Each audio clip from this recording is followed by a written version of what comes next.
రుద్ర ఆ స్క్రోల్ ని ఓపెన్ చేశాడు.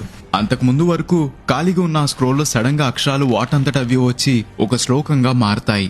27 వర్షే వారణాసి శంభవి పతనం వాయుగరలం దేవశక్తి నిష్ఫలం హరిహర అంశ సంభూతం సంజీవని విజయం.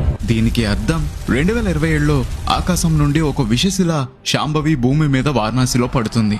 దాని నుండి వచ్చే విషవాయువు మెల్లిగా ప్రపంచం మొత్తం వ్యాపిస్తుంది.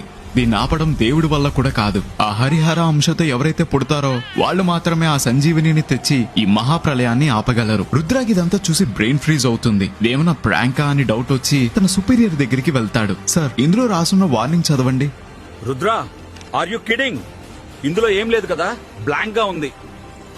గైస్, మీకేమైనా కనిపిస్తుందా అని అందరికీ చూపిస్తాడు. కానీ ఎవరికీ ఏమీ కనిపించదు. రుద్ర ఆ స్క్రోల్ ని పట్టుకుని చూస్తే తనకి ఆ శ్లోకం కనిపిస్తుంది. అప్పుడు రుద్రాకి అర్థమవుతుంది ఇది తన ఒక్కడికి మాత్రమే కనిపిస్తుందని. తర్వాత రోజు శాంభవి ఉల్క వారణాసిలో పడుతుంది.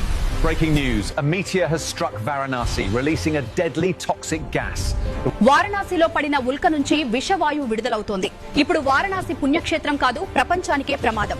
దీనిని వారణాసి వైరస్ గా గుర్తించింది WHO. దేశం మొత్తం వారణాసి వైపు చూడటానికి భయపడుతోంది. ఇక్కడ నుంచి విడుదలవుతున్న విషవాయువు పీల్చి ప్రజలు మూర్ఛపోతున్నారు. ఆఫ్రికాలో ఉన్న రుద్ర షాక్ లో న్యూస్ చూస్తూ ఉండిపోయాడు. తన చేతిలో ఉన్న స్క్రోల్లో రాసున్న ప్రతి మాట ఇప్పుడు నిజమైందని. తర్వాత ఏం జరిగిందో తెలియాలి అంటే పార్ట్ 4 చూడాలి. అంతవరకు స్టేషన్ ని ఫాలో అవ్వాలి మరి.